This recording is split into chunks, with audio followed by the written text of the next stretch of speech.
The annual meeting of the African Development Bank is ongoing in Accra, the capital of Ghana. The 57th edition of the organization seeks to continue to play the leadership role of providing financial solutions for the continent of Africa. The event, which started on Monday, May the 23rd, will come to a close on Friday, May the 27th. Arise TV is live in Accra, and we're joined by Business Correspondent Rotus Odiri. Rotus, thanks for joining us. Now, what is the theme for this year's annual meetings of the AfDB? Good afternoon to you, Timmy Tokwe. Good afternoon to you, Aaron, and the entire Newsday crew. We are live in the main hall of the Accra International Conference Center, which is playing host to the presidential dialogue, or rather the opening ceremony that just concluded. And behind me, they're setting up now for a high-level panel discussion on the theme that you asked about. The theme is climate resilience and a just energy transition for the African continent. The African continent, Nana Akufo-Addo, president of Ghana, in his comments for the opening ceremony where he declared proceedings open, talked about the disproportionate level to which Africa suffers from climate change. The continent is responsible for less than 3% of carbon emissions, yet suffers greatly from drought, flooding, and other heavy impacts from climate change. So the African Development Bank is focused on building climate resiliency and also ensuring a just energy transition to renewables for the African continent. All right, Rotus, so what exactly does a just energy transition mean?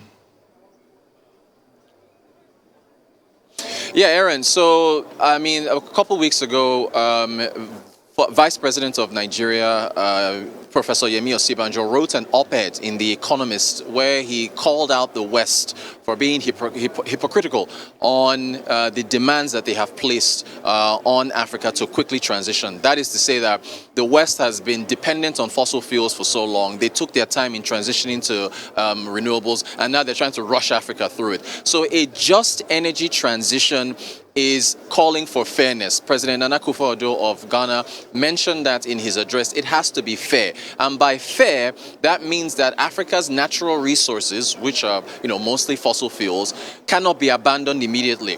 There's also has to be a funding portion of this. At COP26 in Glasgow, South Africa was awarded about $8.5 billion in funding to assist in a transition. So what the African Development Bank is saying, what the president of Ghana is saying is that you are calling on Africa to transition to renewables. Well, you've got to fund it. Give us some money. Vice President Osibanjo said $400 billion alone is needed for Nigeria above business as usual spending. So fund it, give the African continent time to be able to make that transition, recognizing what fossil fuels mean to the African continent in terms of jobs and so on and so forth.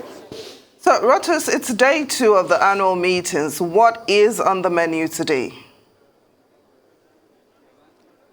Yep, so the opening ceremony has concluded. It involved opening remarks from President Nana Akufo-Addo of Ghana, President Akinwumi Adesina, the President of the African Development Bank. It also included comments from Ken Ofori-Atta, who is the Minister of Finance for Ghana. So they had all their opening remarks, and now this presidential panel behind me is now about to begin. So they're going to talk about, basically the topic for today is Africa's development opportunities and challenges. That's what they're going to be discussing. So it was supposed to be 2 sessions of 45 minutes, or rather 2 sessions of an hour each. But because the earlier remarks took a lot of time, it was very engaging.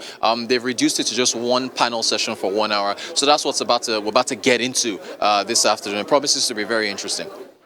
All right, there was a piece in The Economist, you've mentioned this already, magazine not too long ago, that revolved around possible corporate governance issues at the AfDB. What has been the response of the bank? We'll have a video package for you to capture the comments of President Adesina. He took aim at the economists, saying that they were making up fabricated stories. In fact, he called them a tabloid.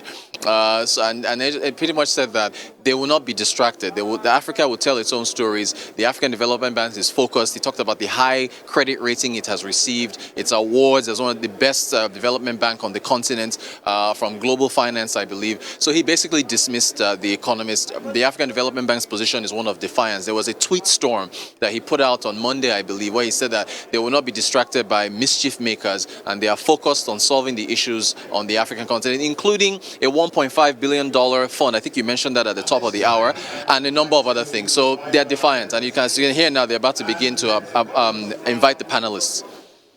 So give us just a little teaser. What can we look forward to tomorrow for day 3? Very briefly, Rotus.